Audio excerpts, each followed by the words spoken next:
Good morning, wrestling fans. Welcome to PWR today for Friday morning, January 15th, 2021. I'm the man they call Meathead. And, as fun as it is to talk to Matthew Thomas for 3 days in a row, it just kind of gets old. I mean, he's not really all that much to look at. So let's bring in a beautiful young lady by the name of Linda Kay. Even though you're listening to her, you can still go to the podcast. You can still go to PWR360.com and see the lovely Linda Kay. Good morning, Linda. Good morning, Meathead. I like the young lady portion of that because young lady. I'll take that because I'm hearing ma'am a lot more, and so if I hear young lady, I like it. I'll take it. Young lady, please, lady, with the thing in the graven. It makes me feel like the Nutty Professor, the Jerry Lewis version. Gotcha. Hey, how was Louisville?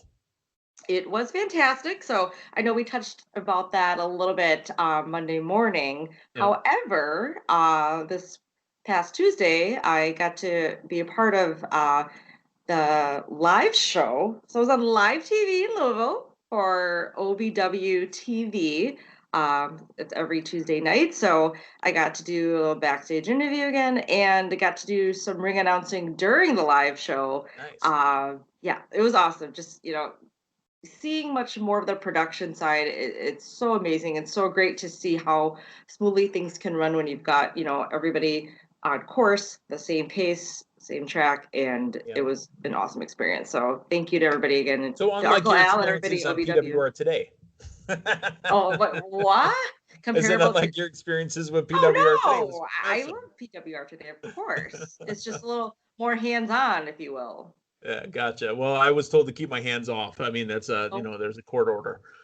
Gotcha. So we've got a little bit of news, but first let's talk sponsors. Our friends down at manscaped.com are making sure everybody's silky smooth and getting everybody all cleaned up with the promo code PWR, saving you 20%, getting you free shipping, getting you your ball powder, your shorts, your gimmick bag, otherwise known as a toiletry bag, the lawnmower 3.0, and all that good stuff.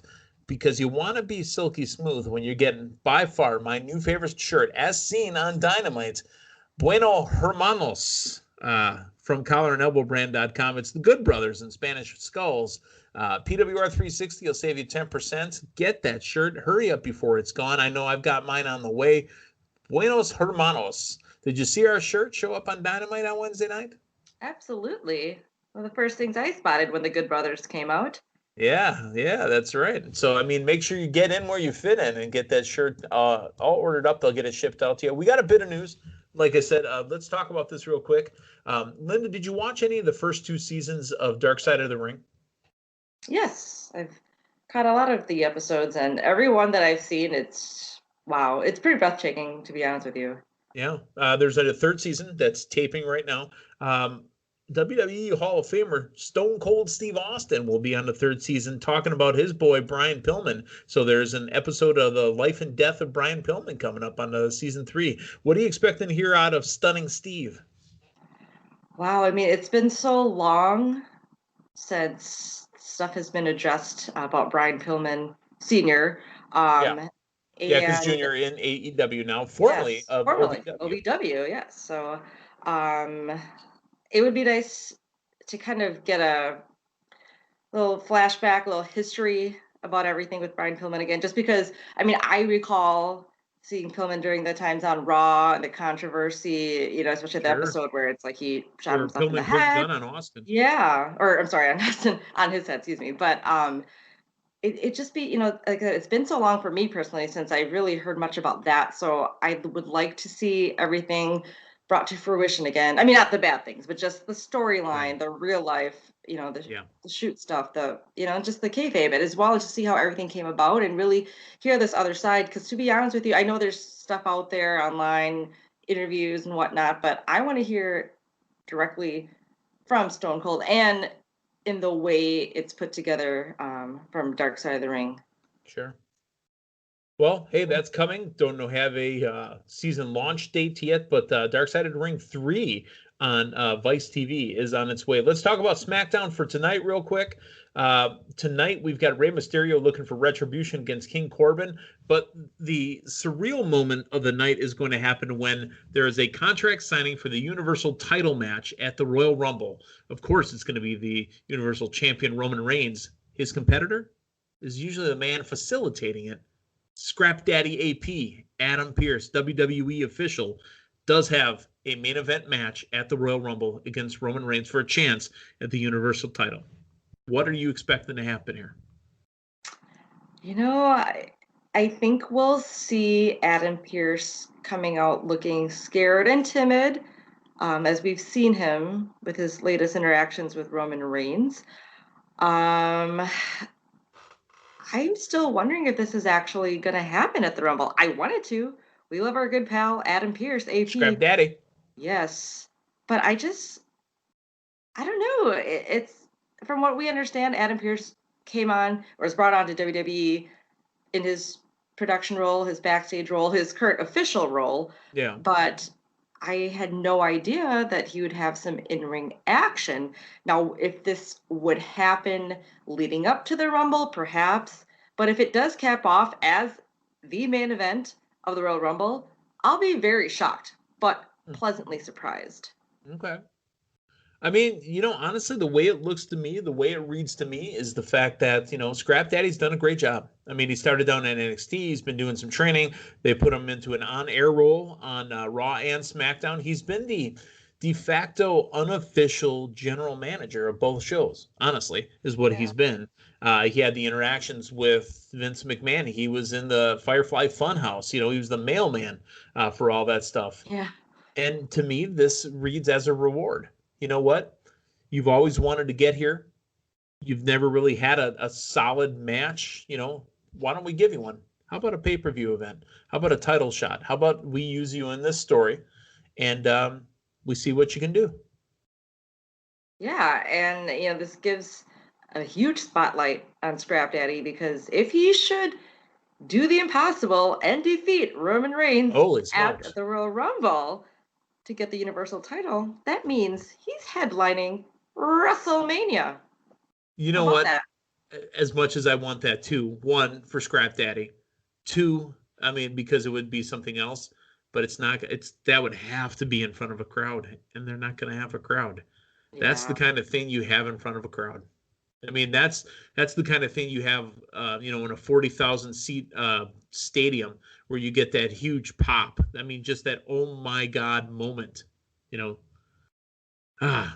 be great.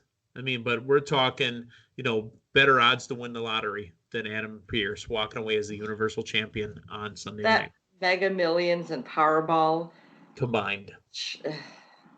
Shenanigans. You know who Adam Pearce looks like? If they ever wanted to go this route, he could play like Corbin's dad, or at least his older brother. I mean, they have the bald head. I mean, they got the bald head and the beard. The only thing Scrap Daddy's got is the gray and the beard, and then Corbin's got the color. I'm telling you, he could be like an older brother there. Okay. I can see older brother. Maybe not father, but older brother. So we start a new Vince McMahon storyline, who's related. Oh, gosh, yes. Who's the father? Yeah, amazing stuff. Hey, we did SmackDown first because I want to talk about what's going on Saturday night. So we're kind of doing it chronologically in the calendar, as you can see here. Saturday night, we've got a big pay-per-view coming up. Impact is going to be hard to kill. And you know what? That's kind of apropos, because Impact, the wrestling company, has been very hard to kill. They've been given their walking papers plenty of times. I mean, the stuff that was going on with Dixie and then with Billy Corrigan and all that other stuff that's been going on with the TV companies and bouncing around the channels. Impact has always been hard to kill. But here they are. They're wrestling, and they have a major main event this Saturday. The AEW Heavyweight Champion and the Good Brothers, the Bueno Hermanos, with the silent hand in their corner. It's a six-man tag. Kenny Omega, Luke Gallows, Carl Anderson against the Motor City Machine Guns and Impact Wrestling Heavyweight Champion Rich Swann. Linda, how do you see this going? Wow. I mean, with Impact being on such a high pedestal right now, or at least as of late, I mean, this is the biggest spotlight I think Impact has seen in recent In a long times. time, yeah. Yeah, a Linda long time, that is. Um, well, I want to root for the oh, sorry, not the Good Brothers, the good guys. You almost did it there. Yeah, I know. I mean, just because you want to see Impact's own world champion, Rich Swann, and the Motor City Machine Guns hold their ground and show what is theirs. I mean, granted, Good Brothers are an Impact, but it's kind of like you're letting Kenny Omega from AEW come in to rule over and take hold of what's yours, of what is your baby, if you will. Like that Yeah. would be such a stinger. But I would Stinger. I see really, what you did there. AEW. yeah, Nice. yeah, or TNA, if you will. But I really, I don't see Rich Swann and Motor City Machine Guns winning just because you've got the powerhouse of Kenny Omega coming in, with Don Callis pushing everything and the Good Brothers, Bueno Hermanos, making their appearances over on Dynamite as well. They're just the stronger tribe right now of the Yeah. two groups.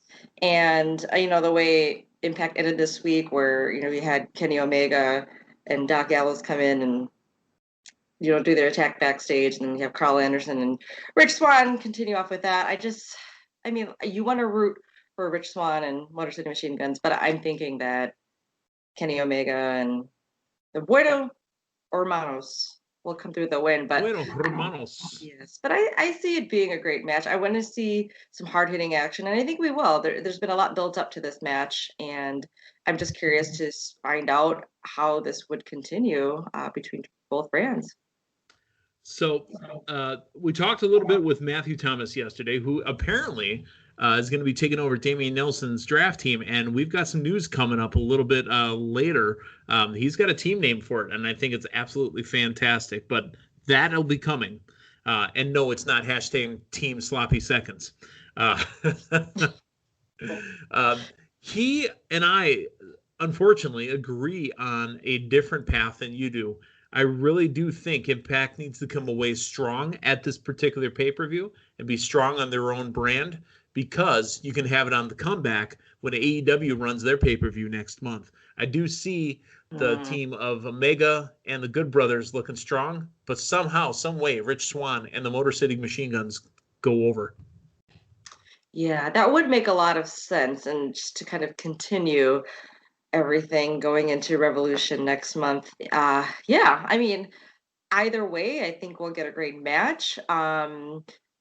You pretty much answered my question, or my curiosity, wondering how this would continue if if Kenny Omega and the Good Brothers win. But if the outcome was the other way, as you mentioned, that's a good way to carry this on. So I like it either way. I like it. Yeah, so, I mean, that's just one of the matches that are happening. Obviously, it's the one that we all have our eyes on. Here's the rest of the card. I'm just going to run it down here real quick. We have Eddie Edwards one-on-one with Sami Callihan in a barbed wire massacre. You've got Chris Bay. You've got Rohat Raji, and I don't want to say murdered, but I probably destroyed his name, and Manic in a three-way X Division championship. You've got the Knockouts championship.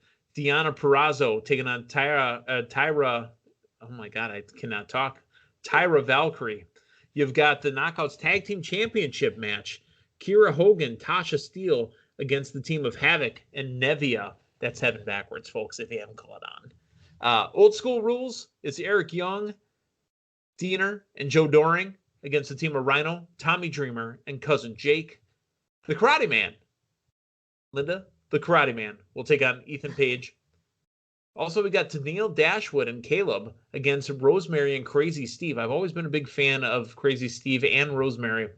And then finally, Josh Alexander of the North taking on the most professional wrestler, Brian Myers. You might know him as Kurt Hawkins.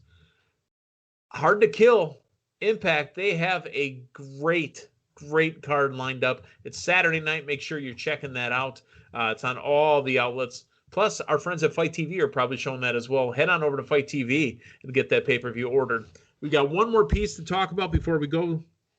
Sunday night, I'm really looking forward to this. More documentary stuff coming from the WWE Network. It is starting right, I believe, at 10 o'clock. It's the AJ Styles Royal Rumble debut, Untold, starting this Sunday on the WWE Network. Linda, are you excited to see this brand new Untold? Absolutely love AJ Styles, and just to kind of see, again, a recap of him coming in, making that huge debut at the Royal Rumble, and he debuted at number 2. Yeah, and just how much he blew up in WWE in a short amount of time, and then became the face who ran the place of Smackdown for that very long title run. Yeah, I love these documentaries, and you can watch these like one after another, but this one specifically on AJ Styles' debut at WWE, I'm watching. Yeah, absolutely. AJ Styles is probably going to be the last person to come from another company, from outside the company, and do a straight, proper, main brand surprise debut. Triple H just said it before that a lot of the guys now must go through NXT first before they go up to the big show. All right.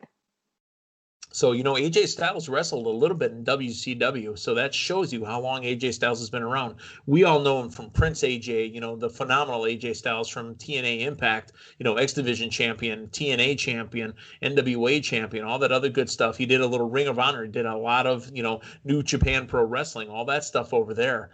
But when he finally, 18 years, made it to the WWE, he debuted at number 2 in the Royal Rumble and started off the match with Roman Reigns. So worth checking out. It's in the trailer. It's pretty funny to hear. When I was getting ready to go out there, I just hoped people remembered who I was. It's hard to hear sometimes, because you've heard it in these documentaries with Flair and with Sting, where they had been beaten down so much in these different places. Undertaker, when he lost his confidence, these guys lose their confidence and forget exactly who the hell they are. Exactly, so, because we don't see that on screen. Yeah. Well, when they're on TV. Well, we don't see it originally. Obviously, these documentaries. Yeah. Yes. Well, I got you. So, all right, Linda, that is it. That is all we got for the week. It has been a crazy week. We've done a lot of different stuff. Again, folks, check out PWR 360 on the Twitter machine. Matthew Thomas has popped a new name as he takes over for Team Nelson. We are in the home stretch on the PWR draft. I still lead. The accounting firm of Dewey, Cheatham & Howe is still reworking the Miz Money in the Bank points, but the Royal Rumble's 2 weeks away. We have got a lot of action coming up in a short amount of time. So for Linda Kay, I'm the man they call Meathead. Hey, thanks for stopping by. So long, everyone.